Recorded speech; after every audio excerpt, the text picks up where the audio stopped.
फाशी द्यावी ही गावकऱ्यांशी संवाद साधताय काय एक तर ही जी घटना घडली ती अतिशय दुर्दैवी आहे. ज्या घटनेचा आपण कधीही विचारसुद्धा करू शकत नाही अशी घटना दुर्दैवाने या ठिकाणी घडली. मुलगी तशी पुण्याची आहे, आजोळी आली होती. या गावामध्ये प्रत्येक व्यक्ती त्या मुलीला ओळखायचा. इतकी छान सगळ्यात मिसळणारी अशी एक मुलगी आणि तिच्यावर ही घटना घडल्यानंतर नाही तर कोणावरही ही घटना जर घडली असती तरी लोकांचा जो काही काल आक्रोश आपल्या सगळ्यांना बघायला मिळाला तो योग्यच होता. कारण का अशा पद्धतीने एखादी घटना घडत असेल तर लोक चिडणारच आहेत आणि काल तो आक्रोश जो होता तो तिथं आपल्याला सगळ्यांना बघायला मिळाला. काल SP साहेबांशी सुप्रियाताईंची चर्चा झाली. मी आजही त्यांच्याशी SP साहेबांशी बोललो होतो. काल स्वतः SP साहेब इथं नजरापूरला काल आले होते लोकांशी चर्चा करायला. लोकांची मागणी होती भावनिक दृष्टिकोनातून की लगेचच्या लगेच त्याला आम्हाला ताब्यात द्या वगैरे, पण शेवटी जो काही कायदा असतो तो आपल्याला पाळावा लागतो. मग लोकांचं मत आलं की याच्या आधी अनेक लोकांवर अशा पद्धतीने कारवाई झालेल्या आहेत, पण नंतर जर आपण बघितलं तर बरेच जण बेलवर बाहेर निघतात. हा जो क्रिमिनल आहे तो सुद्धा दोनदा अशाच प्रकारच्या घटनेमध्ये त्याला पकडलं होतं, पण बेलवर तो बाहेर आला. आणि मग ही तिसरी घटना करण्याचं त्याचं झाडं झालं कसं, आणि जर झालं असेल तर उद्या परत बेल घेऊन बाहेर येणार असेल तर मग या कायद्याचं करायचं काय, असं लोकांची भावना तिथं होती. लोकांची भावना मग नंतर पोलिसांनी आणि सगळ्यांनी समजून सांगितल्यानंतर लोक मान्य झाले की ठीक आहे, फास्ट ट्रॅकवर ही केस जर तुम्ही घेत असाल तर आम्हाला पुढच्या काही दिवसांमध्येच या बाबतीतला निकाल त्या ठिकाणी लागला पाहिजे, अशी भूमिका लोकांची तिथं होती. आता याच्यामध्ये आपण जर बघितलं तर 1983 मध्ये एक केस घडली होती, नाहीतर एक सुप्रीम कोर्टचा निकाल आहे ज्याच्यामध्ये कॅपिटल पनिशमेंट म्हणजे मृत्यू झाला पाहिजे त्या क्रिमिनलचा, अशा पद्धतीने मागणी जर सरकारने त्या ठिकाणी या फास्ट ट्रॅकमध्ये केली नाही तर PP च्या माध्यमातून केली तर नक्कीच या घटनेच्या मध्ये जो कोणी क्रिमिनल इन्व्हॉल्ड आहे त्याला फाशीची शिक्षा पुढच्या काही दिवसामध्ये मिळू शकते. हे झालं शिक्षा द्यायच्या बाबतीत. कुठला वकील पाहिजे वगैरे सगळी लोकांनी मागणी त्या तिथं केलेली आहे. पण लोकांची अजून एक भूमिका आहे की ज्या परिवारातून ही लहान मुलगी येते त्याची जी आई आहे त्या आईला आर्थिक मदत सरकारकडनं मोठ्या प्रमाणात झाली पाहिजे. उच्च शिक्षित महिला असल्यामुळे आणि आर्थिक दुर्बल असल्यामुळे त्या महिलेला शासकीय नोकरीमध्ये घेण्यात यावं. माडाच्या अंतर्गत काही घराला घर नाही तर काही अशी मदत आपल्याला देता येते का, अशा भावनिक दृष्टिकोनातून सुद्धा वेगळ्या वेगळ्या मागण्या इथं असणाऱ्या लोकांनी तिथं केलेल्या आहेत. CM साहेबांनी फास्ट ट्रॅक कोर्टाची मागणी मान्य करून लोकांची ही मान्य करून घोषणा केली असं आम्हाला कळतंय.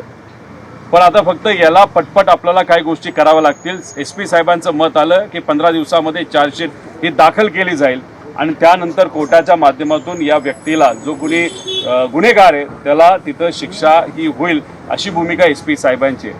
मग इथं लोकांची परत चर्चा करत असताना त्यांचं मत आलं आणि आमचंही मत आलं की इथे असणाऱ्या काही लोकांना, सामाजिक कार्यकर्त्यांना CM बरोबर, कारण ते होम मिनिस्टर सुद्धा आहेत, त्यांच्याशी भेटण्याची संधी तिथं देण्यात यावी, जेणेकरून लोकांच्या मागण्या डायरेक्ट लोक राजकीय नेत्यांवर अवलंबून राहता होम मिनिस्टरला तिथं करतील.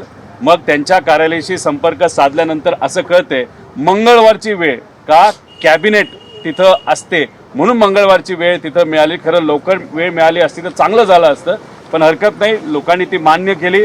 इथून काही लोक प्रतिनिधी म्हणजे जे सामान्य लोक आहेत जे या आंदोलनामध्ये सक्रिय होते, पुढाकार घेणारे होते, न्याय मिळावा यासाठी लढत होते आणि काही महिला नागरिक ते मंगळवारी जातील. सुप्रियाताई सुद्धा तिथे असतील. सुप्रियाताई पुढच्या 1 तासाभरात इथं येत आहेत आणि सातत्याने पोलीस आणि प्रशासकीय अधिकारी यांच्याशी सुप्रियाताई तिथं संपर्कात होत्या. फक्त मला एवढंच बोलायचे, ही घटना बघितल्यानंतर आपण नजीकच्या काळामध्ये या राज्यामध्ये जर बघितलं तो 2026 एप्रिलमध्ये 16 वर्षीय अल्पवयीन मुलीवर तिथं बलात्कार झालेला आपण सगळ्यांनी बीडमध्ये बघितला.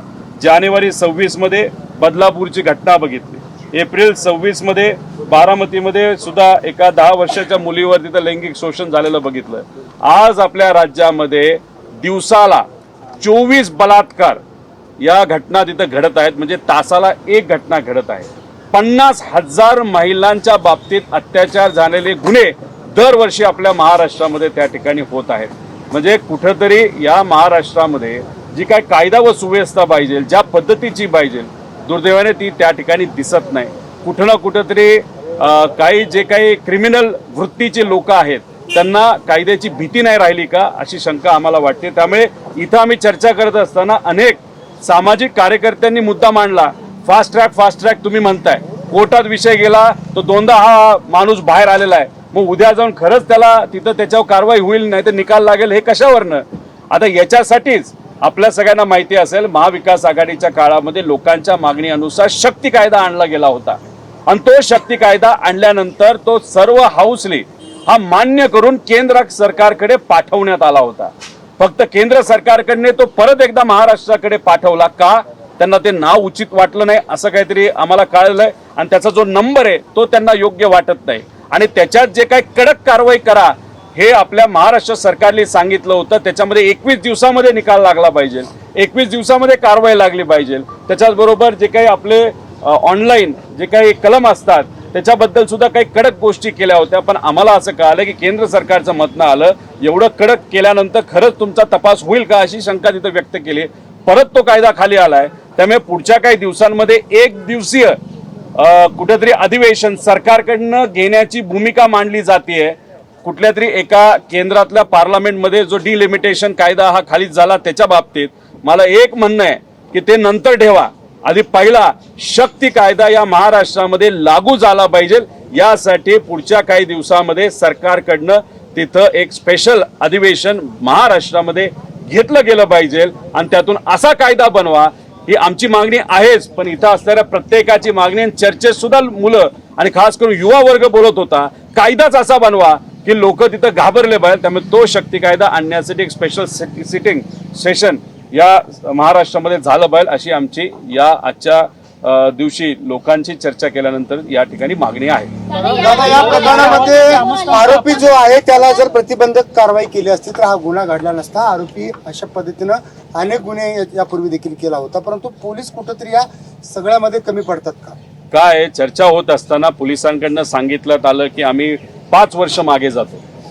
अरे पण ज्या व्यक्तीने पूर्वी सुद्धा एका लहान मुलीवर जर अत्याचार तिथे केला असेल तर कायदा तर तसा नाहीये, पण तुम्ही सोयीप्रमाणे 5 वर्ष मागे जाता. जावा ना 10-15 वर्ष मागे, नाही तर आधी मागे, आणि कोण माणसं आहेत हे तुम्ही त्या ठिकाणी नमूद करा. आता लोकांची मागणी आहे की या गावाच्या मध्य ठिकाणी जिथं पूर्वी पोलीस स्टेशन होतं तिथंच पोलीस स्टेशन असावं, पण आता ते हायवेला नेण्यात आलेलं आहे. आता या गावामध्ये MIDC आसपास असल्यामुळे इथे नागरिक म्हणजे ओरिजिनल जे इथे रहिवासी आहेत ते कमी असले तरी बाहेरून इथं येऊन लोक राहणारे अनेक आहेत. तसं बघितलं तर लोकसंख्या 20,000च्या पुढे जाते. त्यामुळे CCTV आहेत का? हे जे आतलं पोलीस जिथं आहे तिथं एखाद दुसरा फक्त कॉन्स्टेबल बसला असतो, त्याच्यात काही आपल्याला अधिकचं वाढवता येईल का? अशा सगळ्या मागण्या आणि ह्या मागण्या मंगळवारी ग्रामस्थ होम मिनिस्टर साहेबांना करतील असं वाटतं. त्याआधी अशा घटना घडल्या आहेत. दरवेळी सरकार सांगतं फास्टॅग कोर्टात चालू, मात्र फास्टॅग कोर्ट चालत नाहीये. पुणे शिवाजीनगरचं जर फास्टॅग कोर्ट बघितलं तर साधे जे कोर्ट आहे तिथे फास्टॅगच्या केसेस चालवण्यात येतात. याला स्पेशल एक प्रोव्हिजन करण्याची जरूरत आहे. शक्ती कायद्यामध्ये ह्या सगळ्या जे काही गोष्टी आहेत या सगळ्या गोष्टींची काळजी घेण्यात आली होती शक्ती कायद्यात. पण मला कळत नाही की या सरकारला शक्ती कायदा का नकोय.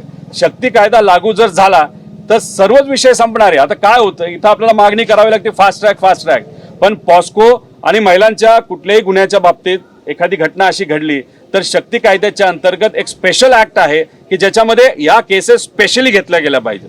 त्यामुळे सारखं आंदोलन करून आमच्या या मागण्यात हे बोलून सरकारला गुडघे आणून मग सरकारला मान्य करावं लागतं. याच्यापेक्षा कायदाच असा आणा ज्यातून या सगळ्या त्या ठिकाणी गोष्टी मान्य राहतात.